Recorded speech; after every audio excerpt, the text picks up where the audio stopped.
L'éducation pour la paix est une approche transversale pour n'importe quelle activité scolaire. Dans le cas que nous présentons, ce projet est destiné aux enseignants du Rwanda, de l'école primaire, de l'enseignement vocationnel, du secondaire et supérieur. Il résulte de la coopération germano-rwandaise à travers le ministère allemand de la coopération économique et du développement et le ministère rwandais de l'éducation. Pourquoi l'éducation pour la paix? La raison principale est sociale, due aux conséquences négatives du génocide perpétré contre les Tutsis du Rwanda en 1994. Pour donner l'éducation pour la paix, le projet allemand Invent a adopté la pédagogie active comme véhicule de cette éducation à travers le curriculum d'enseignement au Rwanda, en collaboration avec le ministère rwandais de l'Éducation, Mineduc en sigle. Introduire et développer la pédagogie active, les méthodes participatives, la compétence dans la gestion positive des conflits est une voie empruntée pour renforcer la culture de la paix à l'école. Elle commence par une période de préparation matérielle et une mise à jour des documents nécessaires pour exécuter le travail de formation. Les séances à donner pendant la formation sont répétées par le groupe de facilitateurs et co-facilitateurs. La formation commence par un dégel pour créer un bon climat de travail. Les participants déposent leurs titres pour se sentir égaux les uns des autres. Les participants se présentent mutuellement pour faciliter les échanges personnels et ou en groupe. La formation tient compte des attentes des participants discutées en groupe et en plénière. Un règlement est établi pour bien gérer l'atelier. Le facilitateur se place à la vue de tous les participants auxquels il évite de tourner le dos. Il leur répartit la parole équitablement. Le groupe est assis sur un demi-cercle pour s'assurer que chacun est en relation directe avec le facilitateur et avec quiconque autre des participants. Le facilitateur principal est aidé par un co-facilitateur d'appui direct. Celui-ci l'aide à arranger le matériel, à afficher, à noter au tableau qui est placé à la vue de tout le monde les idées produites par les participants. Il est aussi appuyé par un co-facilitateur de gestion de l'interface avec l'extérieur. La pédagogie active donne une grande importance aux échanges dans des groupes et une mise en commun des idées. Elle donne une grande importance à l'expérimentation libre, aux recherches personnelles des participants, une analyse en commun des situations-problèmes par des expériences.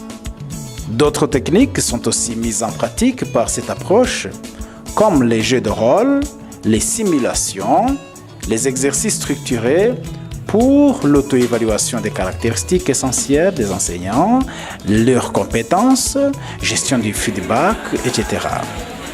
Il y a aussi les jeux, les études de cas, les devinettes, le remue-ménage ou brainstorming, les contes, etc.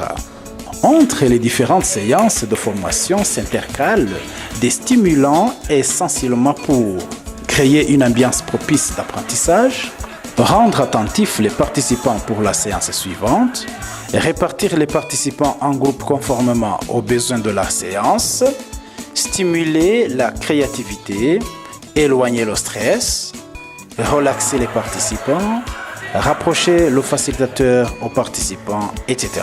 Donc, la pédagogie active en tant qu'approche est fondée sur la propre expérience des participants ou sur les expériences structurées préparées par le formateur.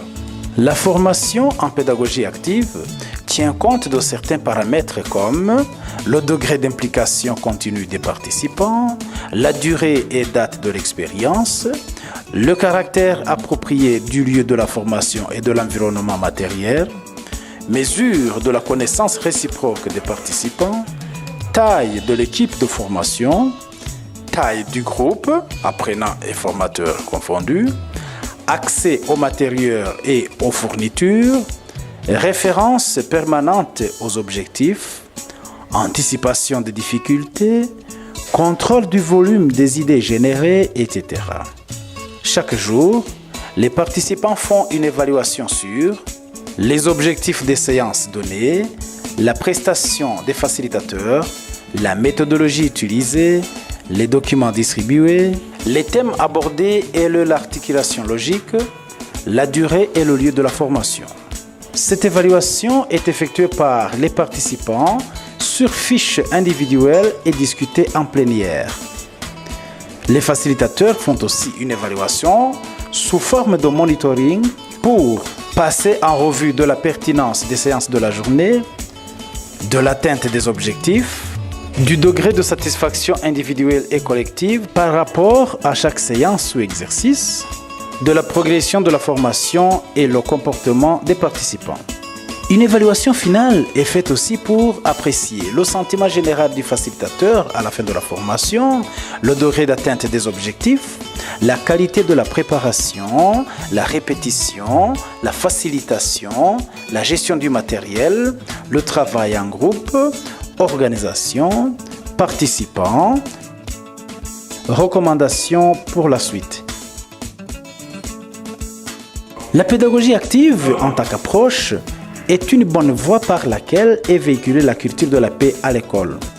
Les interactions sociales aident aussi à la gestion positive des conflits et chacun, selon sa capacité, joue un rôle dans le processus d'apprentissage par action.